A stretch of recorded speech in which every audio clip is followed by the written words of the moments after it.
Well, after about 6 months of isolation, quarantine, and working remotely, many of us have headed back toward getting back to normalcy of the office. But something we might be a little rusty with is socialization. To help us with some tips and tricks in doing so, we're joined by public speaking and communication expert Lauren Sergi. Good morning to you, Lauren. Good morning. Thanks for having me here. Thanks for being here. You know, small talk is something that normally comes naturally, but the past 6 months has been anything but natural. Could we really be that far out of practice? You know, it's actually quite easy to get out of practice in terms of little social interactions like small talk, because for most people, it's something they feel uncomfortable doing anyway. And when you don't do it regularly, the muscle gets weak. So, Lauren, how's the weather? Are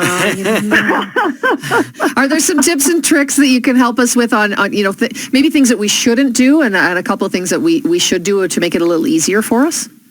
Well, one thing to recognize with small talk is that when there is so much heaviness in the news and in what's going on and everything else, it can become fraught. Really simple questions can open up a can of worms. But you don't want to be afraid of the worms. You don't need to be afraid of the worms.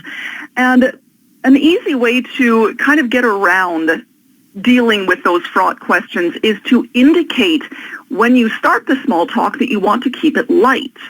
So a question that I really like asking right now is what's something that's just lighting you up these days? Because now I'm showing interest in what you're doing, but I'm also saying I want a happy talk. Yeah, good point. Yeah, and conversations about everyday general stuff like the weather are perfectly fine. That's another big tip with small talk. Don't overthink it. We're not saving the world's problems. We're having a little chit-chat. You can comment on my boots. You can talk about the weather. You can talk about pumpkin spice everything and why it is or is not the end of civilization. Yeah, well, no, just keep it light. Yeah, keeping it light is one thing, but I think that something you touched on earlier, when you said approach somebody, people love to talk about themselves. So I think that you should probably consider doing more talking than listening. Would that be a good tip? Well, like you said, people love talking about themselves, and the interesting thing is that when you give them an opening to do that, you come across as being more likable and even more intelligent. An interesting little bit of communication psychology there. So ask them a simple, straightforward question about something in their life. Have you tried any new hobbies lately?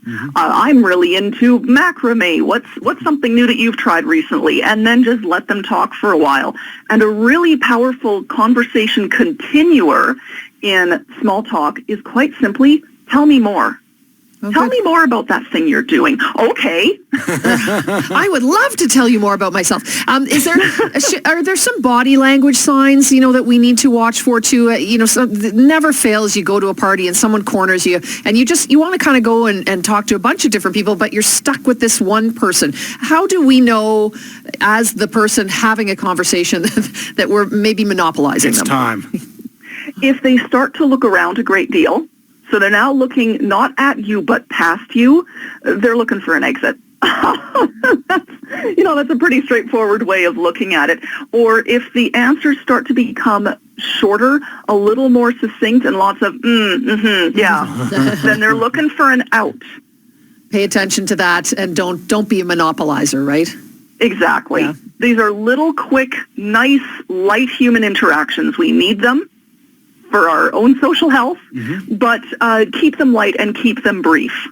Okay, some great points. Out of practice, we can use all the tips we can get our hands on. Thanks so much for your time, Lauren. You're so welcome. Don't be afraid to start that conversation. Sounds good. That is Lauren Sergi, public speaking and communication expert. Her website, laurensergy.com.